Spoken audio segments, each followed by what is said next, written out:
هل أنت امرأة ذكية؟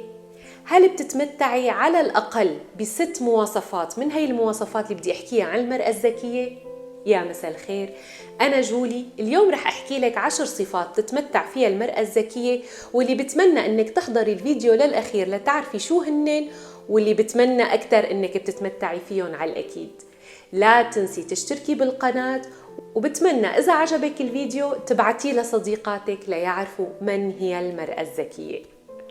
أول صفة بتتمتع فيها المرأة الذكية هي صفة التنظيم، واللي هي إنها بتعرف كيف تنظم يومها بطريقة تستفيد من هذا اليوم بإنه تحقق الإنجازات والأهداف اللي حطتها لحياتها.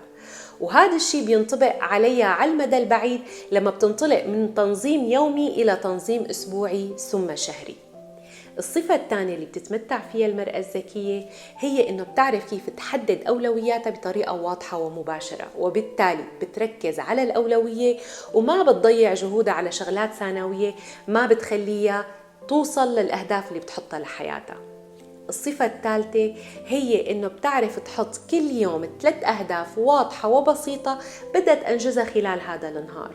أهداف مثل إنه تعمل رياضة، تقرأ كتاب، تطلع مع صديقاتها، ترتب أوضتها، ترتب درجة، أي شغلات بسيطة لازم تأنجزها، وما رح يخلص هذا النهار إلا وهي محققة هاي الأهداف البسيطة.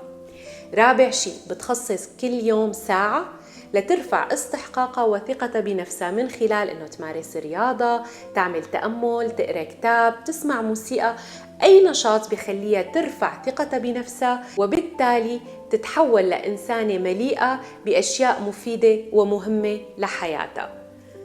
خامس شيء، ما بتضيع وقتها وجهدها على معارك جانبية تافهة ممكن تخليها تتشتت وما تركز على تحقيق الأولويات والأهداف اللي حاطتها بحياتها، بأنه ما تضيع وقتها بخلافات بسيطة أو مع ناس سامين أو تافهين ممكن يشغلوا لها وقتها وطاقتها وجهدها.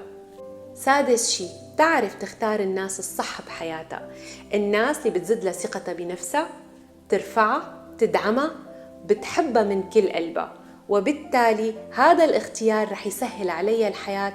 سابع شيء، تعرف كيف تمارس فن المسافة، ايما تتقرب وايما تتبعد، وبالتالي بتقرب من الناس الصح بالوقت الصح وبتبعد عن هدول الناس بالوقت الصح لتحافظ على قيمتها واحترامها لنفسها اللي رح تفرضه على العالم بطريقة كتير حلوة وراقية.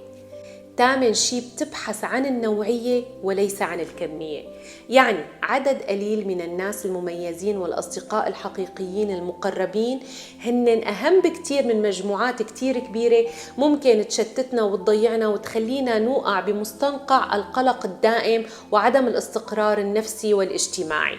9 شيء، بتعرف تستمتع بكل شيء بالحياة بأنها تخصص وقت للعائلة، وقت لنفسها، وقت لنشاطاتها الاجتماعية، وقت للشكر والامتنان على النعم اللي بتملكها بالحياة.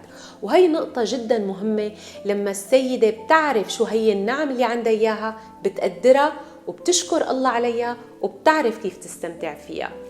10 شيء وأهم شيء، بتعرف تختار الرجل الصح والمناسب بحياتها واللي بيخليها تحقق كل الأهداف السابقة والإنجازات، بيرفع لها ثقتها بنفسها، بيدعمها، بيخليها تحلق معه وتحقق هي الطموحات. هدول 10 صفات بتتمتع فيهم المرأة الذكية واللي بتمنى انك بتتمتعي فيهم اكيد، ومثل ما قلت لك مجرد 6 صفات تأكدي انك انتي امرأة ذكية. بتمنى تشاركيني بالتعليقات شو هي الصفات اللي بتتمتعي فيها وقديش انتي بتطمحي لانك تغيري بحالك شغلات لتصيري امرأة فعلا ذكية وتحبي حالك اكثر وتستمتعي بحياتك بطريقة احلى.